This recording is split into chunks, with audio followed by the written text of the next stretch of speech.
తాకట్లో ఉన్న మీ బంగారాన్ని విడిపించి ఆ రోజు ఆన్లైన్ రేటుకి కొంటాం. Sharma gold company. నమస్కారం, సుమన్ టీవీకి స్వాగతం. నేను మానస. ఈ రోజు మనతో పాటు ఉన్నారు ప్రముఖ ఆధ్యాత్మికవేత్త ప్రొఫెసర్ డాక్టర్ ముల్లపూడి సత్యనారాయణ మూర్తి గారు. వారితో మాట్లాడదాం. నవరాత్రుల గురించి మనం తెలుసుకుంటూ ఉన్నాం. మరి గురుగారు నమస్కారం అండి. నమస్కారం మా మానస. గురుగారు, నవరాత్రుల్లో 6వ రోజు అలంకారం లలితా త్రిపుర సుందరి దేవి యొక్క అలంకారం ఈ సంవత్సరం. మరి అమ్మవారి ఆ రూపం గురించి, ఆ అలంకారం యొక్క విశేషాల గురించి, ఆ రోజు ప్రత్యేకంగా ప్రతి ఒక్కరం కూడా పాటించవలసిన నియమాలు, పూజా విధానం గురించి తెలియజేయండి. చతుర్భుజే చంద్రకళావతంసే కుచోన్నతే కుంకుమరాగ శోణే పుండ్రేక్షు పాశాంకుశ పుష్పబాణ హస్తే నమస్తే జగదేక మాత. ఆ జగన్మాత అయినటువంటి ఆదిపరాశక్తి మహాకాళి, మహాలక్ష్మి, మహాసరస్వతి రూపంలో మనకి ఈ దసరా అంతా కూడా, ఈ విశ్వమంతా కూడా వ్యాపించి ఉంది. అందువల్లనే మనం ప్రత్యేకించి విజయవాడ కనకదుర్గమ్మ దేవస్థానంలో మహాకాళి, మహాలక్ష్మి, మహాసరస్వతి స్వరూపిణి, ఇంద్రకీలాద్రి నివాసిని శ్రీ కనకదుర్గా దేవతాయై నమః అని మనం ప్రార్థిస్తాం. రోజు నిత్య పూజలు ఇదే పద్ధతిలో చేస్తాం. ఎక్కడ దసరాలో చేసినా కూడా ఇదే విధానం. ఇప్పుడు మనకి 6వ రోజున లలితా త్రిపుర సుందరి రూపంలో బెజవాడ కనకదుర్గమ్మ తల్లిని అలంకరిస్తారు. లలితాదేవి అంటే తెలియనటువంటి వాళ్ళు ప్రపంచంలో తెలుగు వాళ్ళు ఎవరు ఉండరు అనమాట. అంత పాపులర్, నెంబర్ 1. అందువలన విష్ణు సహస్రనామ పారాయణని డామినేట్ చేసేసి, ఒకప్పుడు విష్ణు సహస్ర పారాయణ చాలా టాప్, అలాంటిది దాన్ని డామినేట్ చేసేసి ఆడవాళ్ళు మగవాళ్ళు అందరూ కూడా బ్యాచీలు లలితా సహస్రం పారాయణ చేస్తారు. కాబట్టి ఆ తల్లి యొక్క లీలల్ని చెప్పడం కోసం ఆ తల్లి యొక్క అలంకారం చాలా అవలీలగా చేసేస్తారు మొత్తం అంతా కూడా ఈరోజు. అలాగే ఇది దేవీ సాంప్రదాయంలో లలితా త్రిపుర సుందరి దేవికి పింక్ కలర్ వస్త్రాన్ని కట్టాలి, అలంకారం చేస్తారు. అలాగే నవదుర్గా సాంప్రదాయంలో అలంపురం జోగులాంబ ఇలాంటి దేవాలయాల్లో, శక్తిపీఠాల్లో కొన్నిటిల్లో మనము స్కందమాతగా పూజిస్తాం, అలంకారం చేస్తాం. స్కందమాత అంటే ఎవరు? సుబ్రహ్మణ్యేశ్వర స్వామి వారి తల్లి. కాబట్టి సప్తమాతృకా సాంప్రదాయంలో ఆ రోజు లింక్డ్ దేవత అనమాట. స్కందమాతకి లింక్ కౌమారి, సుబ్రహ్మణ్యేశ్వర స్వామి వారిలో ఉన్నటువంటి శక్తిని బయట కౌమారి శక్తి అంటాం. సప్తమాతృక, అష్టమాతృక సాంప్రదాయంలో సప్తమాతృకంలో ఒకటామె కౌమారి శక్తిని పూజ చేస్తాం. ఇక దశమహావిద్యలు, దశమహావిద్యా సాంప్రదాయంలో ఆ రోజు ధూమావతి అమ్మవారిని చేస్తాం. కాబట్టి ఈ రకంగా ఈ అమ్మవారిని అందరినీ కూడా లలితా త్రిపుర సుందరి అలంకారాలు మొత్తం బయట పందిర్లో వేసినటువంటి వాళ్ళంతా కూడా ఇళ్లల్లో అంతా లలితా త్రిపుర సుందరి అలంకారం చేసి ఈరోజు చేసుకోవాలి. మొట్టమొదటిగా అలంకారానికి చూడండి, కలశం ఆల్రెడీ పెట్టేసి ఉంది, లలితా త్రిపుర సుందరి దేవి ఫోటో పెట్టేసి ఉంటుంది. అందులో ఎలా ఉంటుంది? శివుడు, బ్రహ్మ, విష్ణువు, రుద్రుడు నలుగురు మంచంగా ఉంటే దానిపైన ఫలకంగా అంటే బెడ్ కింద సదాశివుడు ఉంటే, ఆ పట్టమహిషి అయినటువంటి లలితాదేవి ఎలా కూర్చుంటుంది? దర్జాగా ఆ మంచం మీద కూర్చుంటే, ఆ క్రింద హుందాగా కూర్చుంటే వాణి రమా సేవితాం. ఒక పక్క మహాలక్ష్మి తల్లి, ఒక పక్క సరస్వతి దేవి వింజామరులు వేస్తూ వాణి రమా సేవితాం అని అంటాం. కాబట్టి ఆ రూపంలో ఉన్న ఫోటోలు దొరుకుతాయి, అది కూడా మనం పెట్టుకొని చేసుకోవచ్చు. ఇకపోతే మనం షోడశ ఉపచారాలతో మనం పూజ ప్రారంభిస్తాం. ఆవాహ్యామి, ధ్యాయామి, ఇలాగ మొత్తం అన్ని కూడా యజ్ఞోపవీతాలు, వస్త్రాలు ఇవన్నీ సమర్పించి ఆఖరిగా మనము నైవేద్యాల దగ్గరికి రావాలి. కాబట్టి నైవేద్యాల్లో లలితాదేవిలో క్లియర్గా చెప్పబడింది, పాయసాన్న ప్రియా త్వక్స్థ పశులోక భయంకరి. కాబట్టి అమ్మవారికి పాయసాన్నం అంటే చాలా ఇష్టం అని చెప్పారు. కాబట్టి పాయసానాన్ని తయారు చేసి, ఇక మిగతా నైవేద్యాలు మనం ఆప్షనల్స్ అనమాట, మన ఇష్టం వచ్చినవి చేసుకోవచ్చు. పులిహార, దద్దోజనం ఇవన్నీ. పాయసాన్నం మాత్రం ఆ రోజు ఉండేలాగా చూసుకోవాలా. చూసుకొని స్నిగ్ధౌజన ప్రియా ఆవు నెయ్యి వేస్తే అది శుద్ధ అవుతుంది.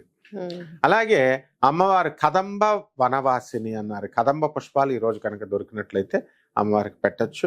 లేదా ఆ సీజన్ లో ఆ రోజు దొరికేటటువంటి పుష్పాలని ఏదైనా నందివర్ధన, మందారము, చామంతి, ఇవన్నీ కూడా గులాబీలు, ఇవన్నీ ఎప్పుడు కామన్ గా దొరికేవి. సో ఇవన్నీ ఈ పుష్పాలు మనం అక్కడ పెట్టుకోవాలి. అలాగే ఈ లలితా త్రిపుర సుందరి దేవి అవతారం ఎందువలన ఎత్తింది అని అంటే, అసలు భండాసురుడు అనేటటువంటి రాక్షసుడు చాలా శక్తివంతమైన రాక్షసుడు. ఇప్పటి వరకు మన రాక్షసుల్లో ఎవరు బలవంతుడు అంటే రావణాసురుడు రామాయణ కాలంలో చెప్తాం, జరాసంధుడినేమో ద్వాపర యుగంలో చెప్తాం. అట్లాంటి వాళ్ళకంటే కూడా కొన్ని కోట్ల రెట్లు బలవంతుడు అనమాట ఈ యొక్క భండాసురుడు. ఆ భండాసురుడు ఎలా చేస్తాడు, ఏనాడో చనిపోయినటువంటి ఇంద్రజిత్తు, రావణుణ్ణి, జరాసురుని వీళ్ళందరినీ పుట్టించేస్తాడు.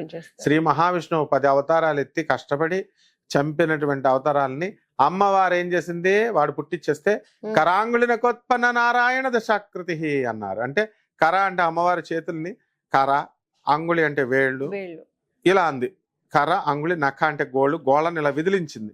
విదిలిస్తే కర అంగుళి నఖ ఉత్పన్న పుట్ని ఏమిటవి, నారాయణ శ్రీమన్నారాయణ మూర్తి యొక్క 10 ఆకృతి అవతారాలు. అంత అవలేలగా అమ్మవారు పుట్టించేస్తుంది. ఈ 10 మంది వెళ్ళి శ్రీమన్నారాయణ మూర్తి యొక్క అవతారాలు వెళ్ళి మళ్ళీ వాళ్ళని చంపేస్తారు. కాబట్టి ఈ విధంగా లలితమ్మ పరమ కారుణ్యమూర్తి అనమాట. ఎప్పుడూ కూడా మందస్మిత వదనంతో చిరు దరహాసంతో ఆ అమ్మవారు మెరుస్తా ఉంటుంది. ఆ అమ్మవారి యొక్క ముక్కు పుడక ఉంటుంది. తారాకాంతి తిరస్కారిన అసాభరణ భాసుర. కొన్ని కోట్ల నక్షత్రాలు మనకి సోలార్ సిస్టమ్స్ ఉన్నాయి పైన ఆకాశంలో. ఆ వినీల ఆకాశంలో ఉన్నటువంటి ఆ నక్షత్రాల కాంతినంతటినీ కూడా మనం ఒక చోట పోగేస్తే కొన్ని కోట్ల నక్షత్రాల యొక్క కాంతి ఈ అమ్మవారి యొక్క ముక్కు ముడప ముందు తిరస్కారి ఎందుకు పనికిరాదట, నాసాభరణ భాసుర. అందువల్ల అమ్మవారికి ముందు ఆ నక్షత్రాల కాంతి అంతా కూడా వెలవెలపోతుందంట. ఆ విధంగా ఆ అమ్మవారికి చక్కగా ఆ రోజు మనము పట్టు పీతాంబరాలన్నీ కూడా ఇచ్చుకొని వాయినాలు ఇచ్చుకోవచ్చు. అందరికీ కూడా శనగలు, అరటిపళ్ళు ఇవన్నీ కూడా ఇచ్చి వచ్చినటువంటి ముత్తైదువులందరికీ కూడా, అలాగే చక్కగా కాళ్ళకు పసుపు రాసి అందరికి గంధం అంతా రాసి ఇవ్వచ్చు. అలాగే మన బెజవాడ కనకదుర్గమ్మ దేవస్థానానికి అందరు కూడా పోటెత్తుతారు జనం. ఈ యొక్క ఫ్లోటింగ్ అన్ని అష్టాదశ శక్తి పీఠాలు కొంచెం ఖాళీగా ఉంటాయి. విజయవాడ మాత్రం మూలశక్తి మాయాపీఠం కాబట్టి కొంచెం కష్టంగా ఉంటుంది. కాబట్టి భక్తులు ఆ రోజే వెళ్లాల్సినటువంటి అవసరం లేదు, తర్వాత వెళ్ళొచ్చు, దసరా తర్వాత కూడా వెళ్ళొచ్చు. అప్పుడు గిరి ప్రదక్షిణ కూడా చేస్తూ ఉంటారు చాలా మంది. అవును, గిరి ప్రదక్షిణ చుట్టుకుంటా అంటాము. ఆ ఇంద్రకీలాద్రి పర్వతం చుట్టూ కూడా భవానీ దీక్ష సమయంలో ఈ దసరాల్లో తిరుగుతూ ఉంటారు. కాబట్టి ఈ దసరాల్లో ఎక్కువగా మనము ఈ యొక్క ఒత్తిడిని మనం తట్టుకోవాలా. ఈ ఫ్లోటింగ్ మొట్టమొదట ఫ్లోటింగ్ లో వెళ్ళకూడదు, జనంలో రష్ గా ఉన్నప్పుడు. తర్వాత వెళ్ళొచ్చు, ఇక ఇంటి దగ్గర ఉన్న దేవాలయాలకు వెళ్ళొచ్చు, లేకపోతే ఇంట్లోనే చక్కగా చేసుకోవచ్చు. లలితమ్మది లలితా సహస్ర పారాయణాలు మార్నింగ్ అండ్ ఈవినింగ్ ఒక్కసారి చేసుకుంటే చాలు. చాలా మంది 21 సార్లు 11 సార్లు కూడా చేస్తా ఉంటారు. బ్యాచీలు లేడీస్ అందరూ కూర్చొని చదువుతా ఉంటారు. అంత ఫాస్ట్ గా కాకుండా ప్రతి దాన్ని కూడా తన్మయత్వంతో ఆస్వాదిస్తూ అనుభవిస్తూ ఆ అమ్మవారి యొక్క దివ్యశక్తిని చేసుకోవాలి. అలాగే ఈ అమ్మవారికి మరి హారతి కాత్యాయనాయ విద్మహే కన్యాకుమారి ధీమహి తన్నో దుర్గ ప్రచోదయాత్ అంటూ ఆనంద కర్పూర నీరాజనాలను ఇచ్చి మనము ఆ పూజ చేసినటువంటి ఆ ఫలితాన్నింటినీ కూడా శ్రీ ఇంద్రకీలాద్రి నివాసిని శ్రీ కనకదుర్గా దేవతార్పణమస్తు అంటే అమ్మవారికి సమర్పిస్తే మనకి 1,000,000 రెట్లు తిరిగి మనకి ఫలితాన్ని తీసుకొచ్చి మనల్ని ఆశీర్వదిస్తుందమ్మా. ధన్యవాదాలు గురుగారు. నమస్కారం. ధన్యవాదాలమ్మా. చూస్తున్నారు కదండి, 6వ రోజు మనకి లలితా త్రిపుర సుందరీ దేవి అలంకారంలో అమ్మవారు దర్శనమిస్తున్నారు. మరి ఈ రోజున ప్రత్యేకించి పూజా విధానం ఏముంటుంది, ఎలాంటి నైవేద్యాలు పెట్టాలి, అందరూ కూడా అమ్మవారికి పెట్టేటువంటి ఆ రంగు బట్టలు అంటే చీర ఏ కలర్ లో సమర్పించాలి, ఎలాంటి ప్రసాదం నైవేద్యంగా పెట్టాలి, ఇంకా ఏ విధంగా పూజించాలి, ఇలాంటి విషయాలన్నిటి గురించి కూడా ఆలోచిస్తూ ఉంటారు. కాబట్టి దీనికి సంబంధించి మనం ఒక సీక్వెన్స్ లాగా చేస్తున్నాం. ఈ రోజు 6వ రోజు అమ్మవారి అలంకారం గురించి, అలాగే పూజా విధానం గురించి, ప్రసాదాల గురించి కూడా చాలా క్లియర్ గా మనకి గురుగారు తెలియజేశారు. చూస్తూనే ఉండండి సుమన్ టీవీ. నమస్కారం.